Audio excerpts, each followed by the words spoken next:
Hello students, welcome to the channel Physics by Dr. Jigs, and I am Dr. Jigyasa Sharma, your friendly motherly guide. NCERT chapter 2 का question number 19 है कि if one of the two electrons of the hydrogen molecule is removed, अब hydrogen molecule में दो proton होते हैं और दो इलेक्ट्रॉन, उसमें से एक हटा दिया, तो अगर हम लाल वाले मान लेते हैं कि प्रोटॉन्स हैं और एक इलेक्ट्रॉन हटा दिया गया है ना, तो ये दोनों प्रोटॉन्स हैं, ये इलेक्ट्रॉन अब एक ही रह गया है हमारे पास। तो कुछ इस तरीके का सिस्टम रह गया। अब इस सिस्टम में ग्राउंड स्टेट में अब ये हाइड्रोजन का पॉजिटिव आयन बन गया क्योंकि आपने एक इलेक्ट्रॉन तो हटा दिया।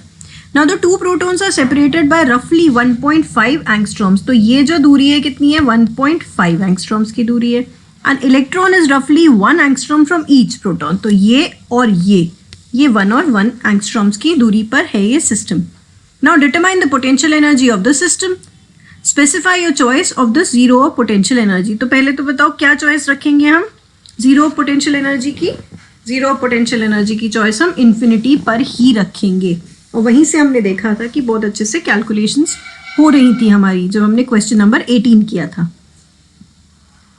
अब जो टोटल पोटेंशियल एनर्जी और सिस्टम की क्या रहेगी, अगर हम इसको Q1 मानते हैं, इसको Q2 मानते हैं और इलेक्ट्रॉन को Q3 मान लेते हैं, मान लो, तो पहले तो इन दोनों को एज अ सिस्टम अगर हम लेते हैं, बल्कि इसको 1 और 2 को, तो क्या रहेगा? Q1 Q2 bye 4πε0 d1। ये हमने देखा था क्वेश्चन नंबर 18 में। कहाँ से आया था?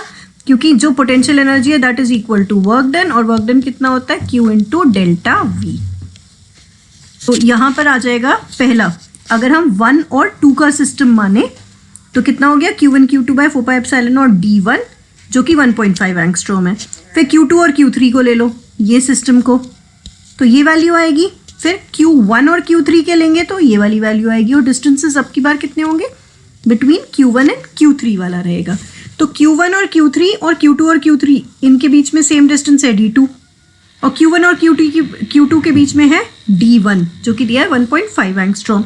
तो बस ये सिंपल वैल्यूज हम यहाँ डालेंगे, d1 की ये, d2 की ये, तो हम इस टोटल पोटेंशियल एनर्जी को निकाल सकते हैं।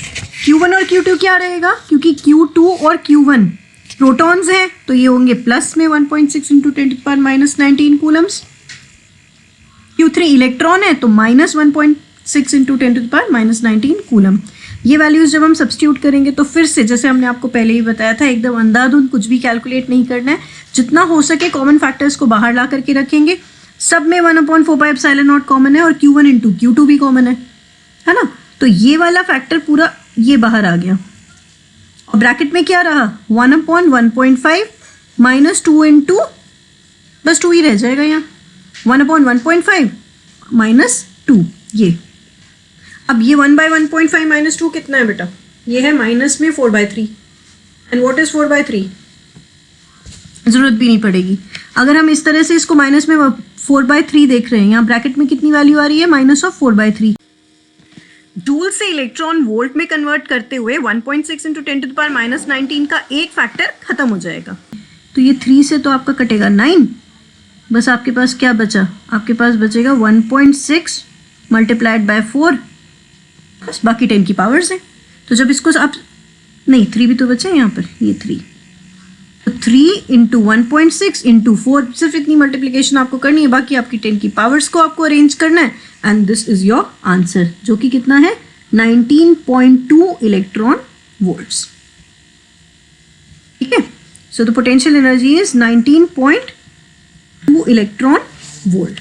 कैलकुलेशंस में आपको, फिजिक्स में, इलेक्ट्रोस्टैटिक्स में स्पेशली, आपको कैलकुलेशंस पर काफ़ी ध्यान देना चाहिए कि कितने हम फैक्टर्स को कॉमन निकालें ताकि हमको कम से कम मल्टीप्लाई डिवाइड करना पड़े। ठीक है, यहाँ पर आसानी से हो गया।